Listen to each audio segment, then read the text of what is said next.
Praise the lord. ఈరోజు దేవుని వాగ్దానము, వారు యథార్థపరులు కాక తమలో తాము అతిశయపడుదురు, అయితే నీతిమంతుడు విశ్వాసము మూలముగా బ్రతుకును.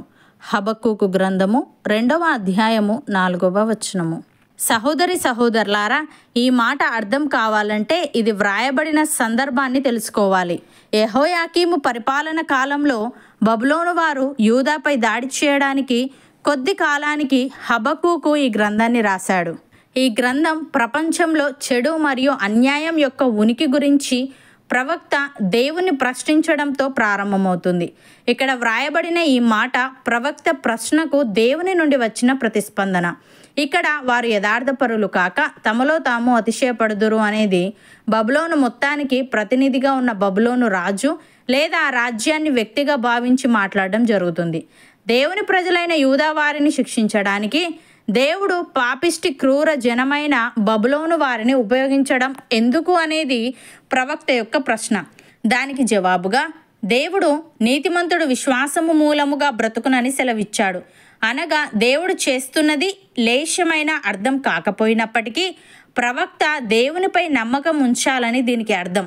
ప్రవక్త అయినా మనము అయినా నీతిమంతుడు అనుసరించదగినది ఒక్క విశ్వాస మార్గమేనని, దేవుడు ఈ లోకంలో చేస్తున్నది కొద్దిగా అర్థమైనా ఎక్కువగా అర్థమైనా నమ్మకం ఒక్కటే మార్గమని గ్రహించాలి. క్రొత్త నిబంధన అంతటా ముఖ్యంగా పౌలు రాసిన పత్రికలలో ఇదే విషయం చాలాసార్లు చెప్పబడింది. నీతిమంతులు విశ్వాసం ద్వారా జీవిస్తారనే సత్యం క్రైస్తవ విశ్వాసం యొక్క ప్రధాన అంశం. ఇది నిజమైన నీతి మన స్వప్రయత్నం వల్ల కాదు, కానీ దేవునిపై విశ్వాసముంచి వినయపూర్వకంగా ఆయనపై ఆధారపడడం వల్లనే కలుగుతుందని విశ్వాసులకు గుర్తు చేస్తుంది. పౌలు భక్తుడు ఈ విధంగా అంటున్నాడు: నీతిమంతుడు విశ్వాస మూలముగా జీవించునని వ్రాయబడిన ప్రకారము విశ్వాస మూలముగా అంతకంతకు విశ్వాసము కలుగునట్లు దేవుని నీతి దాని యందు బయలుపరచబడుచున్నది. దుర్నీతి చేత సత్యమును అడ్డగించు మనుష్యుల యొక్క సమస్త భక్తిహీనత మీదను దుర్నీతి మీదను దేవుని కోపము పరలోకము నుండి బయలుపరచబడుచున్నది. ఎందుకనగా దేవుణ్ణి గూర్చి తెలియశక్యమైనదేదో అది వారి మధ్య విషదమై ఉన్నది. దేవుడు అది వారికి విషదపరచెను. ఆయన అదృశ్య లక్షణములు అనగా ఆయన నిత్యశక్తియు దేవత్వమును జగదుత్పత్తి మొదలుకొని సృష్టింపబడిన వస్తువులను ఆలోచించడం వలన తేటపడుచున్నవి గనుక వారు నిరుత్తరులై ఉన్నారు.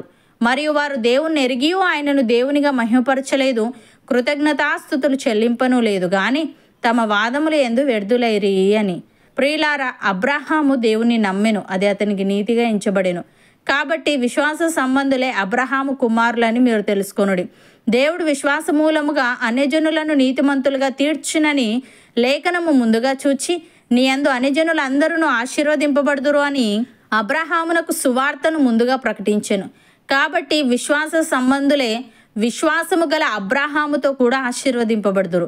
ధర్మశాస్త్రము విధించిన క్రియలకు సంబంధులందరూ శాపమునకు లోనై ఉన్నారు. ఎందుకనగా ధర్మశాస్త్ర గ్రంథమందు వ్రాయబడిన విధులన్నీ చేయుటయందు నిలకడగా ఉండని ప్రతివాడును శాపగ్రస్తుడు అని వ్రాయబడి ఉన్నది. ధర్మశాస్త్రము చేత ఎవడును దేవుని ఎదుట నీతిమంతుడని తీర్చబడడం సంగతి స్పష్టమే. ఏలైనగా నీతిమంతుడు విశ్వాస మూలముగా జీవించును. ధర్మశాస్త్రము విశ్వాస సంబంధమైనది కాదు, గాని దాని విధులను ఆచరించువాడు వాటి వలననే జీవించును.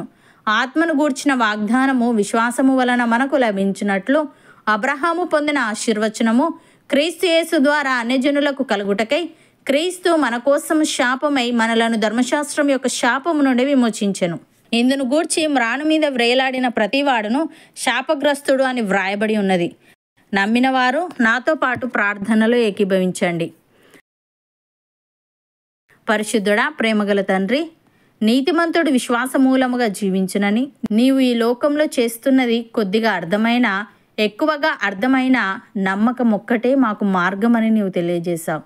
తన నీకు స్తుతులు దేవా. నీ అదృశ్య లక్షణములు అనగా నీ నిత్యశక్తియు దేవత్వమును జగదుత్పత్తి మొదలుకొని సృష్టింపబడిన వస్తువులను ఆలోచించటం వలన తేటపడుచున్నవి గనుక మేము నిన్నెరిగి నిన్ను మహిమపరిచే వారముగా నీకు కృతజ్ఞతాస్తుతులు చెల్లించే వారముగా ఉండుటకు సహాయము దయచేయమని, విశ్వాస సంబంధులే విశ్వాసము గల అబ్రహాముతో కూడా ఆశీర్వదింపబడుదురు గనుక మేము నీ యందు విశ్వాసముంచి నీ కృపచేత రక్షింపబడి ధర్మశాస్త్రం యొక్క శాపము నుండి విమోచింపబడుటకు కృపచూపమని, అన్ని విషయాలలో సంపూర్ణంగా నీ మీద ఆధారపడే ఆత్మీయత మాలో ప్రతి ఒక్కరికి నీ దయచేయమని యేసుక్రీస్తు నామమున ప్రార్థిస్తున్నాము తండ్రి. ఆమెన్.